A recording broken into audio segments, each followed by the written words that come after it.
안녕하세요. 책한민국입니다. 오늘 소개할 책은 어두운 숲길을 단테와 함께 걸었다. 지은이는 마사 백, 출판사는 도서출판 길벗의 브랜드 더 퀘스트입니다. 19,800원, 418쪽, 초판 발행은 2022년 10월 28일입니다. 마사 백, 미국에서 가장 유명한 라이프 코치, 하버드 대학교에서 사회학 박사학위를 받았다. 동시에 하버드 경영대학원에서 연구원으로 일하며 커리어 경로와 인생 전환에 대해 연구했다. 하버드 대학교와 미국 국제경영대학원에서 사회학, 사회심리학, 조직행동 및 경영관리를 가르쳤으며 지금은 코칭과 강연 활동을 하고 있다. 9권의 논픽션과 1권의 소설을 썼다. 본문을 읽겠습니다. 비행기가 온전하지 않은 상태에서 비행을 강행하길 바라는 사람은 아무도 없다. 앞으로 할 이야기는 바로 이 온전함이다. 온전하다는 말은 분열되지 않고 완전한 상태라는 의미다. 비행기가 온전한 상태라는 말은 수백만 개의 부품들이 원활하게 맞물려 제 역할을 잘 해낸다는 의미다. 온전한 상태에서 벗어나면 작동을 멈추거나 흔들리거나 추락한다. 우리의 일상도 이와 비슷하다. 내면 가장 깊숙한 곳을 들여다보면 무엇이 자신을 행복하게 하는지, 어떻게 해야 최고의 삶을 만들 수 있는지 알 수 있다. 하지만 우리의 본성은 그 지혜를 떼어놓으려는 힘과 끊임없이 충돌한다. 그 힘이란 바로 문화다. 여기서 문화는 오페라나 미술작품 같은 것이 아니라 인간의 사고와 행동을 형성하는 사회적 기준을 말한다. 연인, 가족, 친구들, 학교, 군대, 심지어 바느질 모임이나 등산 동호회에 이르기까지 모든 인간 집단에는 협동을 전제한 문화적 규범과 기대가 있다. 문화에 순응하다 보면 종종 자신의 진짜 감정을 간과하거나 무시하게 된다. 인간은 문화를 따르기 위해 정말 끔찍한 일을 벌여가며 자신의 진짜 본성을 버리기도 한다.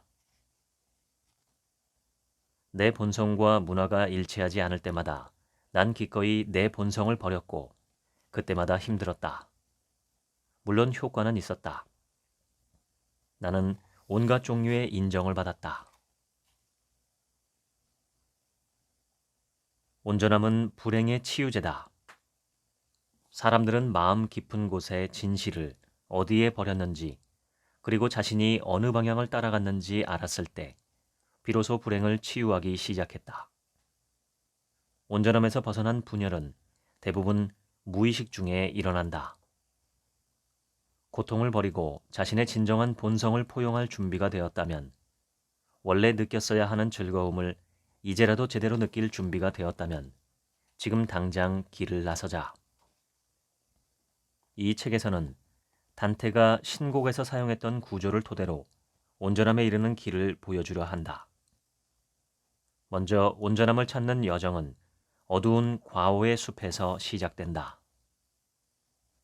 단테가 말한 어두운 과오의 숲은 대부분 사람이 겪는 삶의 부조화를 상징한다. 그 다음 단계는 지옥편이다. 여기를 통과하면서 우리는 고통의 원인을 찾을 것이다. 내면의 삶이 치유되기 시작하면 연옥편에 들어가게 된다. 정화를 의미한다. 마지막으로 내적인 삶과 외적인 삶이 온전함에 가까워지면 드디어 천국을 발견하게 된다. 살다 보면 자신이 잘못된 길로 들어섰다는 느낌, 인생을 망쳤다는 느낌이 돌연 밀려올 때가 있다. 무엇이 잘못되었는지, 어쩌다 이 지경이 되었는지도 모른 채 모든 것이 안개처럼 흐릿하고 막막하다. 우리는 생각한다. 내가 지금 뭘 하는 거지? 여긴 어디지? 어쩌다가 여기까지 왔지? 원래 이러려고 했던 게 아니잖아. 우리의 감정이 이런 식으로 막다른 곳에 치닫는 가장 흔한 이유는 해야 하는 일을 하기 때문이다. 혼란과 절망감은 경로 이탈을 강력하고 분명하게 알리는 신호다. 사람들이 내게 상담을 요청하는 가장 큰 이유는 삶의 목적과 의미를 갖고 싶기 때문이다. 세상에 실제로 죽고 싶어 하는 사람은 거의 없다. 그러나 대다수가 사는 게 의미 없다고 말한다. 현대의 서구 문화권 사람들은 무언가를 성취함으로써 삶의 목적을 발견할 수 있다고 믿는다. 그 무언가는 정확히 무엇일까? 이는 가치를 어떻게 규정하느냐에 따라 다르다. 삶의 의미와 목적을 상실한 것 같은 기분은 사회가 규정한 목표를 성취했다고 해서 사라지지 않는다. 그 감정은 진정으로 충만함을 느끼는 목표를 추구하기 전까지, 다시 말해 온전함에 이르는 길로 들어서기 전까지 성가신 파리처럼 머릿속에서 끝없이 윙윙대며 끈덕지게 남아 우리를 못살게 군다. 모든 희망을 잃고 주저앉고 만다. 곤궁함, 공포, 좌절이 밀려든다. 자신의 진짜 정체성과 떨어져 산다면 말 그대로 죽음을 재촉할 수 있다. 진짜 열망을 계속 억누르다 보면 생계를 위해 꾸역꾸역 일하는 자신이 서서히 좀비처럼 느껴지는 때가 온다. 많은 사람이 쾌락과 중독의 길로 들어서게 된다. 중독의 쌍두마차인 약물과 알코올은 제쳐두고라도 도박, 섹스, 자극적인 연애 드라마, 쇼핑, 폭식, 밤낮으로 인터넷 하기 등이 가장 흔한 증상이다. 하지만 모든 것이 완벽하지 않다는 진실을 깨닫는 것, 그것이 전부다. 이제 여러 조각으로 찢어진 자기 자신을 다시 합치면 된다. 우리 사회는 기본적으로 무슨 일이든 더 열심히 해야 불행에서 벗어나 행복으로 갈 수 있다고 여긴다. 이는 마치 운전을 하다가 고속도로 한복판에서 길을 잃었을 때 가속 페달을 더 세게 밟는 격이다. 길을 잘못 들었다는 사실을 알았을 때 가장 좋은 방법은 속도를 늦추거나 잠시 안전한 곳에 차를 세우는 것이다. 우리를 온전한 삶에서 멀리 떨어지게 만드는 목표와 동기는 두 가지 억압에서 생겨난다. 바로 트라우마와 사회화다. 단테의 신곡에는 성공을 향한 몸부림과 관련해 매우 적절한 은유가 있다. 어느 날 컴컴한 과오의 숲에서 길을 잃었다는 걸 깨달은 단테는 음울한 암흑 속에서 아침 햇살을 받으며 우뚝 서 있는 산을 보게 된다. 자태가 아름답고 웅장한 그 산을 그는 기쁨의 산이라고 불렀다. 산은 어두운 숲에서 벗어날 완벽한 길처럼 보였기에 그는 극도로 고단한 몸을 이끌고 산을 오르려 했지만 소용없었다. 계속해서 위협해오는 짐승들 때문에 겁을 먹고 다시 낮은 땅으로 돌아가야 했다. 이 기쁨의 산은 문화에서 배우는 더 나아지기 위한 모든 방법을 상징한다. 아마도 대부분 사람에게 이 산은 돈일 것이다. 그러나 기쁨의 산 역시 우리를 비참하게 만드는 어두운 과오의 숲 일부일 뿐이다. 성공은 행복과 동일하지 않다. 이 점은 중요하다. 어느 날 한밤중에 유명한 사업가로부터 전화가 걸려왔다. 이제 갓 상장한 기업의 운영자인 그는 얼마 전 2억 달러가 넘는 매출을 올린 기념으로 축하 파티를 열었고 그 자리에서 내게 전화를 한 것이었다. 그는 50년산 스카치를 마시고 잔뜩 취한 목소리로 소리를 질러댔다. 그거 아세요? 이걸로는 충분하지 않아요. 이 정도면 충분하다고 생각했는데 그게 아니더라고요. 젠장. 도대체 언제쯤이면 충분해지는 건가요? 심리학자들은 기쁨의 산을 오르는 행위를 사회적 비교 이론으로 설명한다. 사회적 비교 이론의 요지는 행복을 자신이 느끼는 감정으로 판단하지 않고 타인과의 비교를 통해 판단한다는 내용이다. 많은 사람이 흔히 빠지는 어두운 과오의 숲은 사회적 기준으로 봤을 때 자신이 다른 사람보다 우위에 있어야 행복해질 수 있다는 믿음이다. 현대인들은 멋진 케이크를 만들기 위해, 순종 푸드를 키우기 위해, 작은 구멍에 작은 공을 집어넣기 위해 말 그대로 죽도록 노력한다. 야생의 동물들은 이런 무작위 행동에 모든 에너지를 쏟지 않는다. 사람은 진심에서 멀어질수록 전혀 다른 방향에 있는 것을 원하고 갈망하게 된다. 반대로 자신을 둘러싼 온갖 자극에도 마음이 크게 흐트러지지 않는다면 진정한 열망과 바람을 향해 충실하게 나아가고 있는 것이다. 서로 다른 문화권의 사람들이 한결같이 갈망하는 것으로 평화, 자유, 사랑, 편안함, 소속감이 있다. 여기서 주목할 점은 평생을 자신이 속한 사회와 문화의 목표를 추구하며 산다면 그럭저럭 원하는 걸 손에 넣을지는 몰라도 진심으로 갈망하는 건 얻지 못한다는 점이다. 현대 영어에서 헛슬은 다양한 의미로 사용된다. 다음은 몇 가지 예시다. 1. 용기, 자신감, 자기 결정권을 갖고 인생에서 원하는 기회를 찾을 때까지 노력하고 해답을 찾기 위해 애쓰는 것. 2. 누군가를 재촉해 특정 방향으로 이동하게 하는 것. 3. 누군가 어떤 일을 하도록 혹은 무언가를 선택하도록 강요하거나 억압하는 것. 4. 매춘 행위. 5. 부정한 행위, 사기, 속임수 등으로 생계를 유지하는 것. 헛슬이라는 이 한 단어에서 현대 서구 사회의 초상이 보이는 듯하다. 우리 사회에서 성공의 정의는 모두 이 노력과 관련이 있다. 이런 삶의 방식은 땅, 금, 음식, 집 등을 획득하기에 대단히 효과적이다. 자신의 진정한 본성을 드러내기보다 다른 사람에게 영향력을 미치기 위해 무슨 일이든 하는 것, 그것이 노력이다. 남들에게 인정받으려고 예의 바르게 구는 것도 노력이다. 다른 사람의 기분을 맞춰주려고 아첨하는 것도 노력이다. 예배당에 경건히 앉아 의식적으로 경건해지려고 애쓰는 것도, 타인에게 위협적으로 보이지 않으려고 일부러 좀 어리숙하게 행동하는 것도, 강한 인상을 주려고 과장된 언어를 사용하는 것도 노력이다.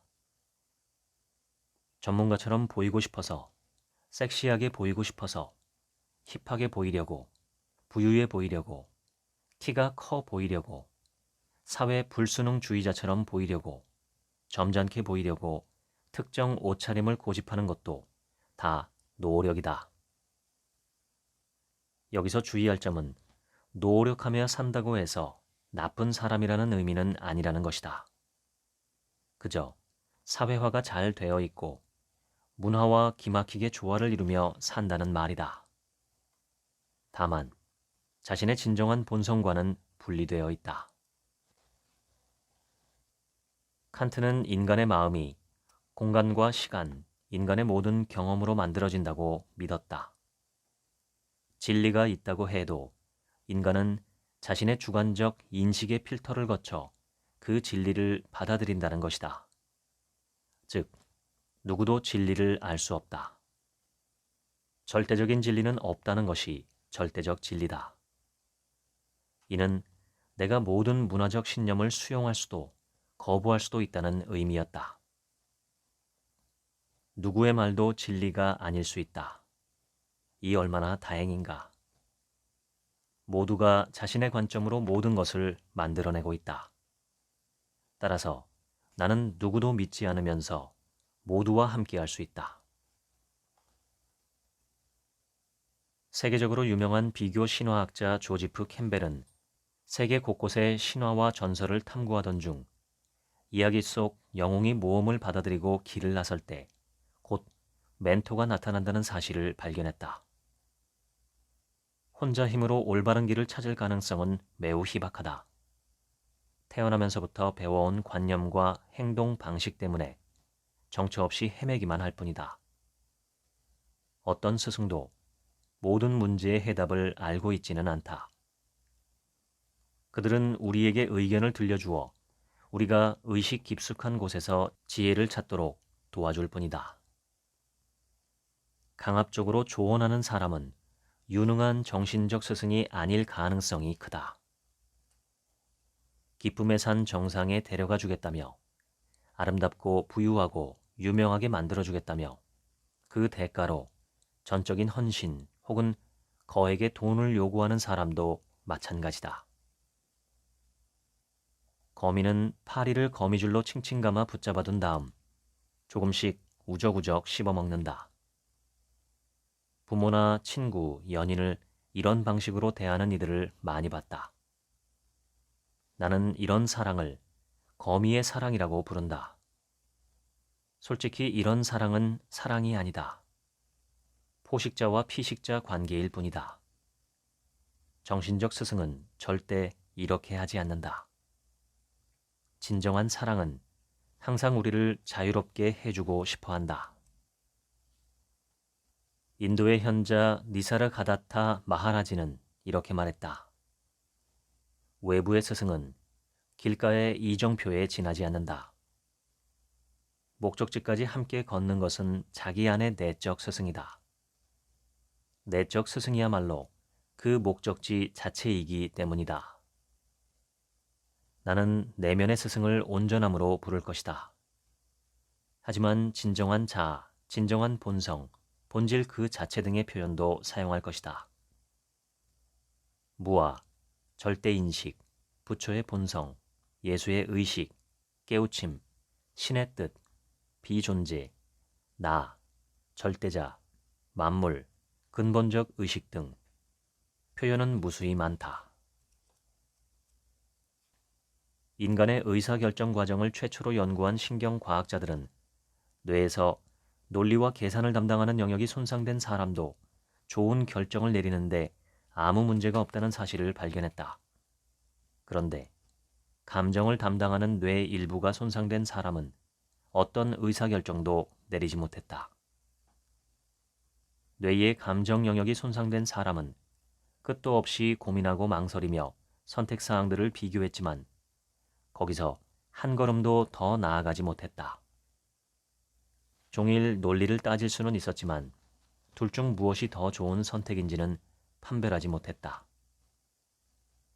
우리가 내면의 스승이 말하는 것을 듣기 위해 신체적 감각과 감정적 감각에 세심하게 주의를 기울여야 하는 것도 이 때문이다.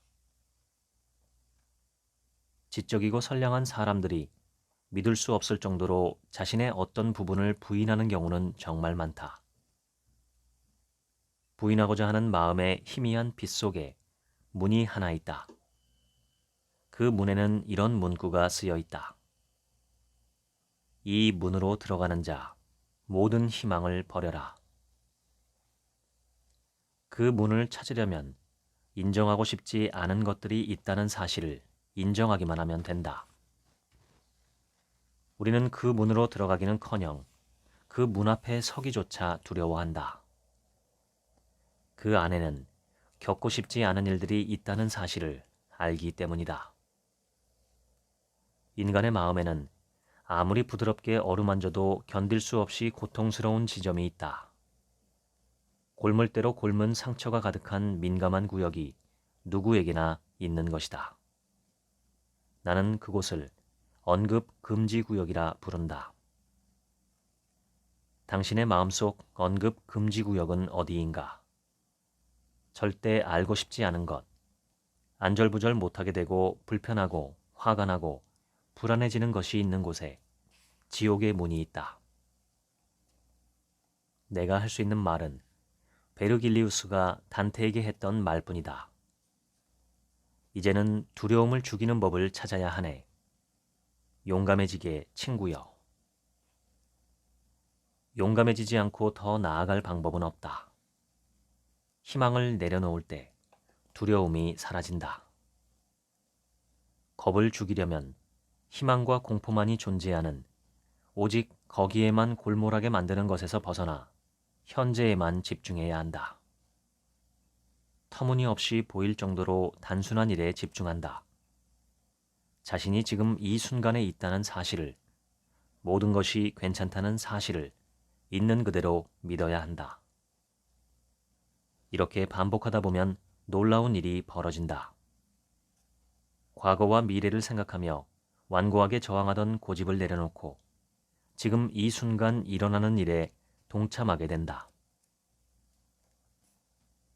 지옥의 문을 통과한 단테는 어두운 과오의 숲에서 벗어나 숲보다 훨씬 극적인 상황이 펼쳐지는 장소에 도착했다. 지옥이었다. 지옥은 거꾸로 뒤집어 놓은 원뿔 모양이었다. 거대한 원뿔 구덩이는 층층이 분리되어 있고 아래로 갈수록 각 층은 더 비좁고 음울했다. 온갖 무시무시한 형벌을 받는 죄인들이 가득했고 매우 시끄러웠다. 탄식, 불평, 한탄, 분노의 외침이 그의 고막을 때려댔다. 나는 단테라는 시인의 이 걸작을 잘못된 길에서 벗어나 온전함으로 가는 개인의 여정에 관한 은유로 본다. 이 관점에서 보면 누구에게나 자신만의 지옥이 있다. 내면의 품은 지옥이다. 터무니없는 생각에 사로잡혀 지옥에 사는 사람들이 많다. 물리적으로 공격하는 사람도 없는 상황에서 느끼는 고통은 대부분 생각이 빚어내는 것이다. 고통이 생각에서 온다는 사실에 공감한다면 또 다른 개념, 지옥에서 해방될 중요한 통찰력을 얻을 준비가 된 것이다. 바로 이 사실이다. 아무리 절대적으로 믿는 생각이라 할지라도 늘 진실은 아닐 수도 있다. 만약 당신의 생각이 진실이라면, 그 생각이 당신을 행복하게 해준다면 더할 나위 없이 좋다. 최악의 심리적 고통은 무언가를 믿는 동시에 그것이 진실이 아님을 알게 될 때 생긴다. 어떻게 진실이 아니라는 것을 알면서도 믿을 수 있단 말인가? 하지만 실제로 그렇다. 우리는 진실이 아님을 알면서도 믿는다. 그런 사고방식에 길들여졌기 때문이다. 마음속 가장 깊은 곳에서 진실이 아닌 것을 진실이라고 믿는 것은 온전함을 잃어버리는 가장 흔한 방식이다. 여기서 고통이 생겨난다. 이 고통은 형벌이 아니라 자신이 분열되어 있음을 알려주는 신호다. 이 고통의 목적은 내부의 분열에서 제자리를 찾고 진정성을 회복하고 내적 균열을 치유하도록 돕는다. 진실이 아님을 알면서도 진실처럼 씩씩하게 말하는 것은 영혼을 죽이는 행위다. 베르길리우스는 단테에게 지옥을 통과하는 동안 3가지 일을 하라고 한다. 악마를 보고 그들에게 질문을 하고 계속 나아갈 것. 우리가 정신적 고통을 끝내기 위해 필요한 것도 바로 이 3과정이다. 첫째, 자기 고통의 관찰자가 되어야 한다. 둘째, 우리를 불행에 덫에 가둔 믿음들에 계속 질문을 던져야 한다. 우리가 진정한 본성으로부터 엇나가기 시작한 지점이 어디인지 알아낼 때까지. 이 시점에서 지옥의 사슬이 끊어지고 3번째 단계인 계속 나아가는 과정을 밟는다. 고통을 응시할 때 변화는 시작된다. 생각을 모두 믿을 필요는 없다. 지옥 같은 생각에서 아주 조금만 멀어져도 몸과 마음이 약간이나마 느긋하고 편안해진다. 우리의 사회와 문화는 믿음을 의심하라는 충고는커녕 그런 의심이 가능하다는 사실을 인정조차 하지 않는 경우가 많다. 오히려 그 반대다. 우리는 자신의 믿음을 확신하고 자신이 옳음을 증명하며 산다.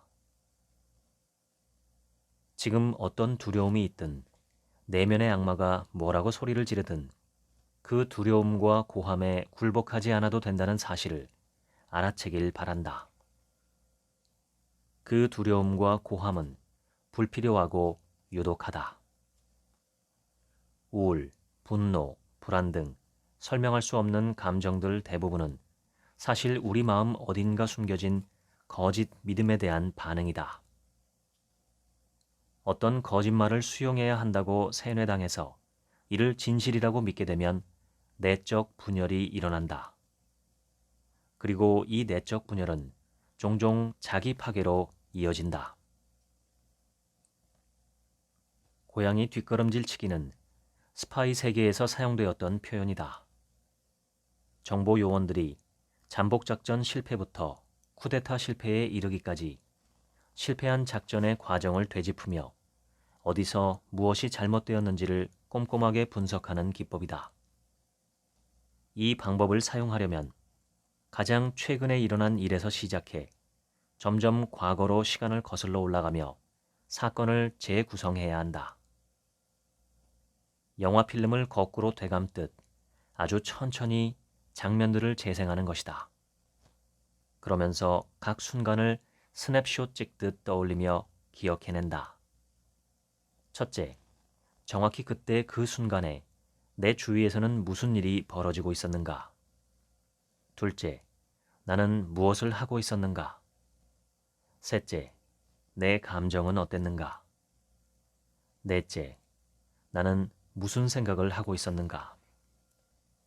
우리의 삶은 작은 사건들이 쌓이고 쌓여 하나의 궤적을 그린다. 진실에 어긋나는 선택은 아무리 사소한 선택이라 해도 우리를 자기 파괴적으로 만든다. 믿음은 단지 가까이 있는 무언가를 여러 번 반복해서 말하는 것이다.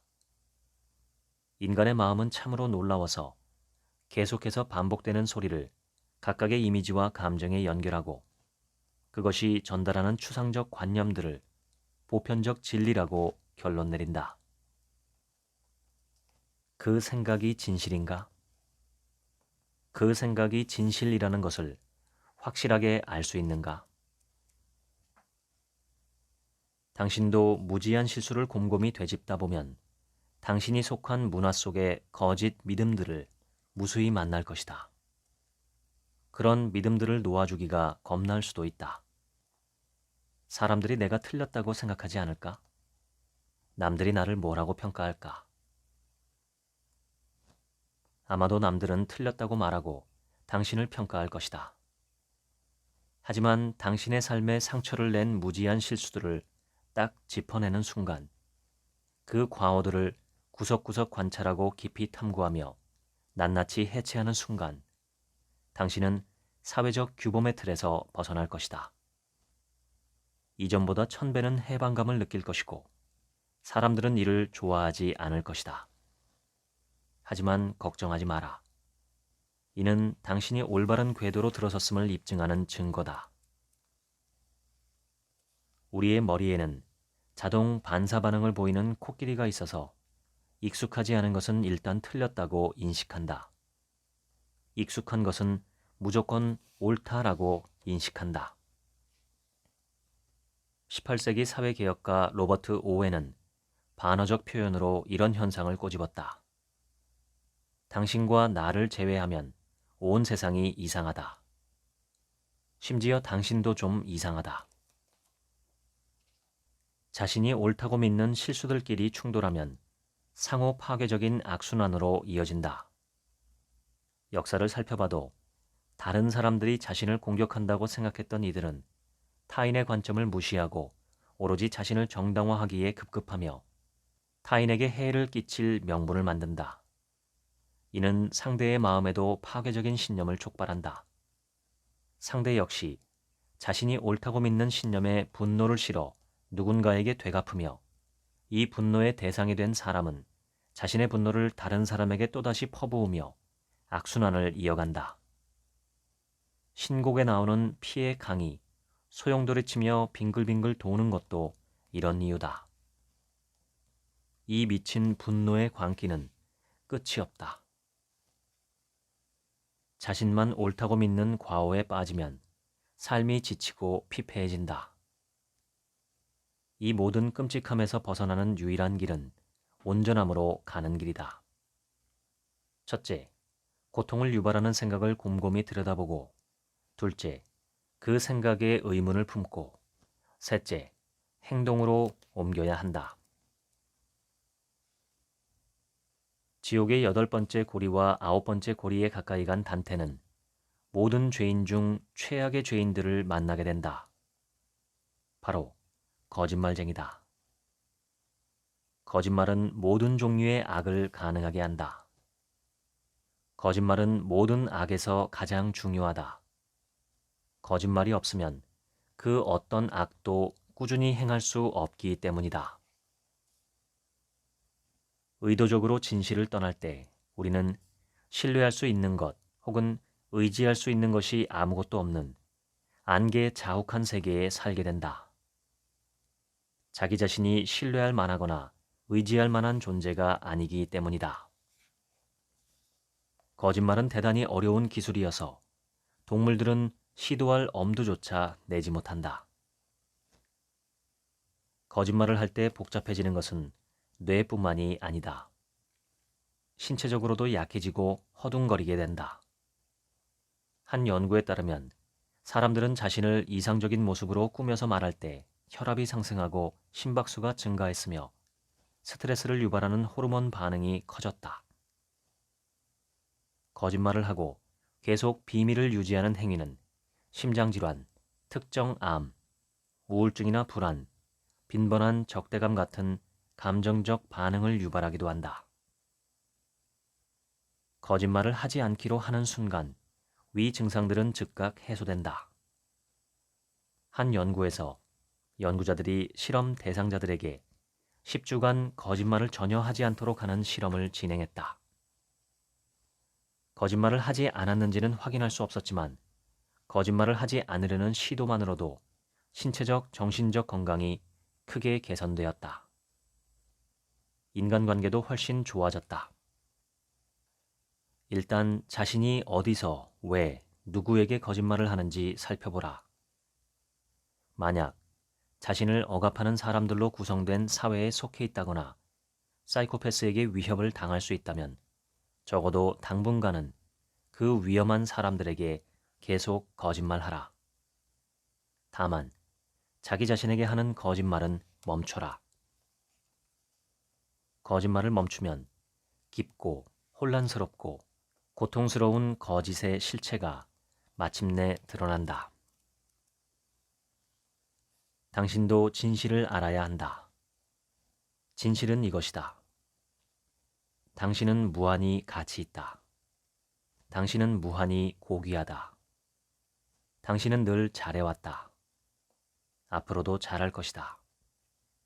당신이 속하지 못할 곳은 없다. 당신은 사랑스럽다. 당신은 사랑받는다. 당신은 사랑이다. 거짓말 안 하기 도전을 마치면 선택을 내려야 한다. 원래 살던 방식대로 살 것인지 아니면 사람들이 인정하지 않아도 자신만의 진실한 삶을 살 것인지 결정해야 한다. 온전함을 추구하다 보면 진실의 울림이 느껴지고 내면의 스승이 비로소 옳다라고 말하는 소리를 듣게 된다. 하지만 그 결정은 우리의 사회화에 큰 역할을 한 사람들에게 충격파를 보내기도 한다. 당신이 떠나려 하는 순간 그들이 알아챈다. 문화 규범과 그 속의 관계 규칙에 복종하지 않을 때 우리가 가장 사랑하는 이들이 우리를 수치스러워하거나 우리에게 비난의 화살을 돌리는 경우가 있다. 때로 그들은 궁핍함, 분노, 노골적인 공격성을 드러내며 우리를 조종하려고 한다. 누군가 온전함을 추구하기로 하고 이전의 문화로 돌아가기를 거부하면 그 문화는 모든 통제 전략을 총동원해서 어리석게 온전함에 순종하지 말고 원래대로 돌아가 정상적으로 행동하라고 강요한다. 기존의 문화적 습관을 버리고 행동을 바꾸면 심리학자 스티븐 카프만이 말한 드라마 삼각형, 즉 드라마나 심리 게임에서 항상 가해자, 피해자, 구원자의 역할이 생긴다는 이론처럼 심리적 역학 구조에 빠지게 된다. 성인이 되어서도 모든 상황과 사람을 이 삼각형 구도로 보는 사람이 많은데 그렇게 살다 보면 삶에 오직 세 가지 역할, 즉 피해자, 가해자, 구원자의 구도만이 존재하게 된다. 놀랍게도 자신을 가해자로 자처하는 사람은 없다. 폭력적이고 난폭한 사람들, 심지어 히틀러나 스탈린조차도 늘 자신을 피해자로 여겼다. 드라마 삼각형에서 벗어나는 방법은 아주 간단하다. 단 한 가지 온전한 방식만 지키면 된다. 대상이 누구든 어떤 상황이든 사람과 상황에 대한 반응을 자신이 선택할 수 있다는 사실을 인정하기만 하면 된다. 마음속 깊은 곳, 실존적 차원에서 우리가 자유롭다는 사실을 인정할 때 비로소 인간 갈등의 시시한 드라마를 끝낼 수 있다. 어떤 상황에서도 창의적 생각과 행동으로 대응할 자유는 우리 자신에게 있다. 한 심리학자는 온전함으로 가는 길을 다음과 같이 간결하게 표현했다. 진정으로 아는 것을 알고, 진정으로 느끼는 것을 느끼고, 진정으로 의도한 것을 말하고, 진정으로 원하는 것을 하라. 모든 말과 행동에 진심을 실으면 인간의 가장 본질적 요소인 사랑이 번져나온다.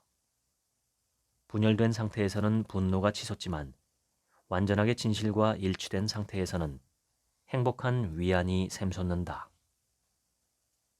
행복을 연구하는 심리학자들은 이런 노력을 하다 보면 몰입 상태에 이른다고 말한다. 몰입 상태가 되면 뇌에서 도파민이나 세로토닌 같은 비밀 호르몬이 분비되어 더 없는 행복감을 느끼게 된다. 몰입 상태는 인간의 삶에서 가장 달콤한 순간이다.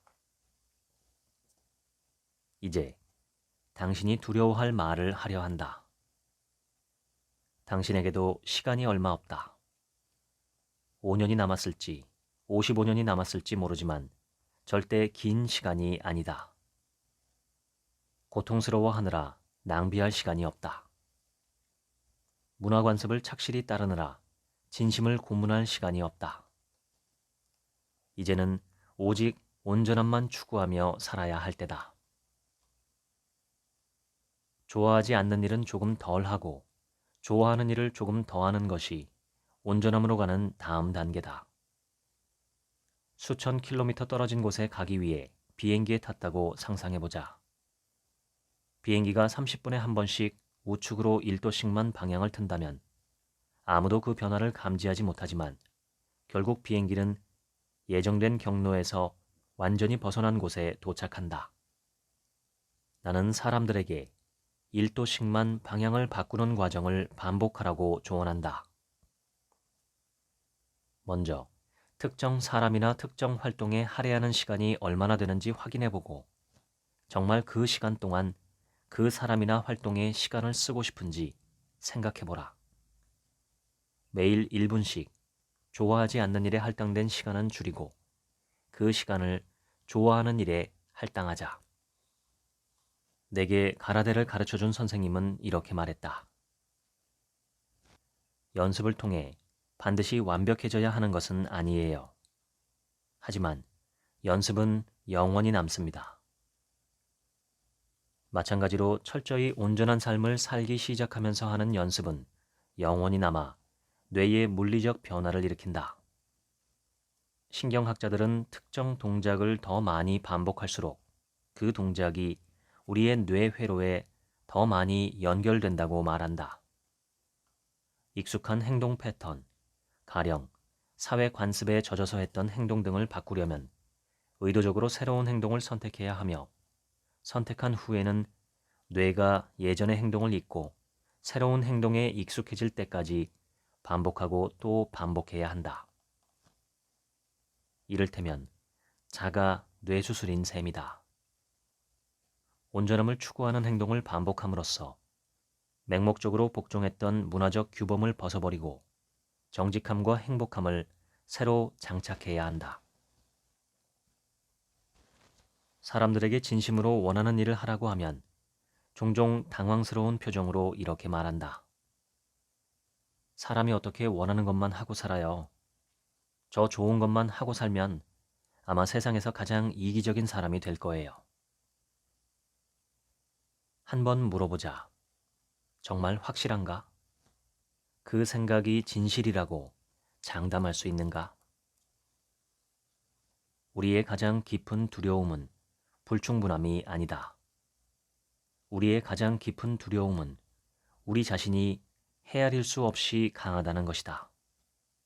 우리를 가장 무섭게 하는 것은 우리의 어둠이 아니라 빛이다. 마음이 할 수 있는 유일한 진술은 오직 모른다 뿐이다. 깨달은 자는 안다고 말하지 않는다. 마음을 모른다라는 말은 결국 제한적인 신념들로부터 자유로워진다는 의미다. 모른다는 걸 인정하면 내면에 잠자고 있던 거대한 지적 본능이 깨어나 문화가 가르쳐준 대로만 보는 것이 아니라 모든 것을 있는 그대로 보는 해안이 생긴다. 최근 인류의 감정 상태는 어떤가? 한 설문조사에 따르면 오늘날 사람들은 그 어느 때보다 스트레스를 많이 받고 걱정을 많이 하며 더 많이 고통스러워한다. 신체적 질병은 어떨까? 한 단어로 요약할 수 있다. 팬데믹. 인간관계는 어떨까? 이데올로기의 갈등이 전 세계 민주주의의 이음새를 찢고 있다. 경제적으로 현 상황은 세계 대공황과 유사하거나 그보다 더 안 좋다. 온갖 행위와 물질의 중독은 늘 높은 수준이다. 우리가 생태계에 끼친 해악은 이미 돌이킬 수 없는 지점을 넘어섰다. 요약하자면 인류는 온전함의 경로에서 벗어나 있다. 비행기로 치자면 우리는 곧 추락할 것이다. 그런데도 개인과 정부, 인류에 이르기까지 여전히 더 많은 돈, 더 큰 권력, 더 높은 지위를 찾아 기쁨의 산을 오르는 데만 집중되어 있다. 이런 것들은 문제의 해결책이 아니라 문제의 근원이다. 우리가 자멸하지 않으려면 우리가 자신을 파괴하는 행위를 멈춰야 한다. 지금까지 어두운 숲길을 단테와 함께 걸었다. 읽어드렸습니다. 지금부터는 제 얘기입니다. 이 책의 주제를 아주 간단히 요약하면 외부에서 주입된 거짓된 믿음을 따라 살지 말고 참된 자기 자신의 모습과 일치하는 삶을 살라는 것입니다. 그러지 못하기 때문에 지금 인류가 겪는 온갖 고통과 문제가 발생한다고 주장합니다. 또한 저자는 무엇이 참되고 무엇이 거짓된 것인지에 대한 판단의 잣대와 기준은 각자의 내면에 들어있다고 말합니다. 자기 자신을 속이지 말고 자신의 내면에 존재하는 위대한 스승의 말을 경청하라고 합니다. 이때 가장 중요한 것은 용기입니다. 용기를 내어 내면의 스승을 경청할 때 비로소 우리 삶의 온전함을 회복할 수 있다고 합니다. 이 책의 영어 원서 제목은 The Way of Integrity, 우리말로 번역하면 온전함에 이르는 길입니다. 맞든 틀리든 좋든 나쁘든 지혜롭든 어리석든 저자는 자신이 옳다고 믿는 바대로 충실하게 살아가고 있고 저는 그 점을 높게 평가합니다. 그렇게 하기 위해서 저자는 크게 3단계 과정을 거쳤습니다. 1단계 키워드는 고통입니다. 어려서부터 모범생으로 살았고 하버드에서 석박사를 마친 후에 대학 교수로 지내며 겉보기엔 성공적인 삶을 살았지만 저자의 삶에는 신체적, 정신적인 고통이 늘 존재했습니다. 저자는 그것을 무시하지 않고 고통에 귀 기울여 원인을 파악하려 했습니다. 고통을 직시하며 그 원인을 파악할 때까지 용기 있게 바라보았습니다. 제 명상 선생님께 여러 번 들은 이야기가 있는데 저자는 똑같은 이야기를 이 책에서 반복합니다. 그것은 다음과 같습니다. 지금 당신의 삶에 아무런 문제가 없는가? 몸과 마음이 건강하고 평안한가? 그렇다면 지금껏 살던 대로 살아도 좋다.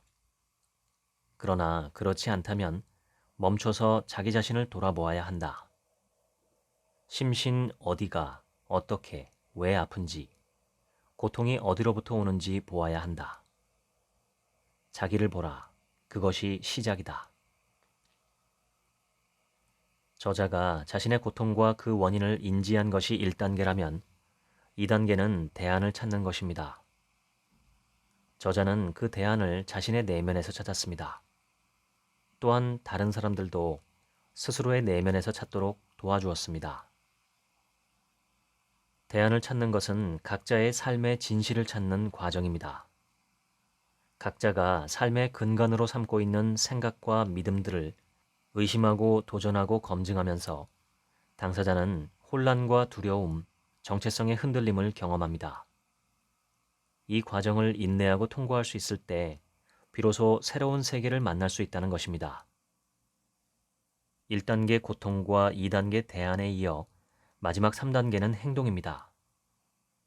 이전과는 다른 행동, 자신의 내면에서 우러난 참 자기다운 행동을 반복 연습하며 참 자기다운 삶을 살기 위한 연습을 매 순간 하는 것입니다. 그러면 주변으로부터 온갖 부정적인 반응을 받게 되는데 이걸 이겨내기 위해서는 두려움을 떨치고 용기를 내야 한다고 주장합니다. 저자는 단테의 신곡의 스토리 구조를 바탕으로 이러한 메시지를 풀어냅니다. 그래서 이 책은 문학 비평과 자전적 에세이, 그리고 자기 개발서를 합친 듯한 색깔을 갖고 있습니다. 이 책의 최대 특장점은 저자의 개인적 체험에 바탕을 둔 내용이라 매우 강한 호소력을 갖고 있다는 점입니다.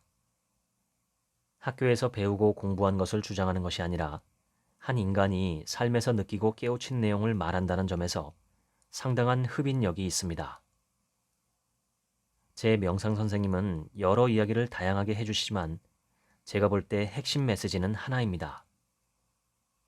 지금의 나를 완벽하다고 생각하지 말고 끊임없이 더 나은 나, 더 현명한 나, 더 멋진 나를 추구하며 진화하는 존재가 되라는 것입니다.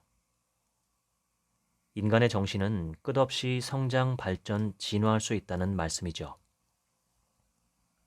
바로 그것이 휴머니티, 즉 인간다움의 핵심 정체성이라 하십니다.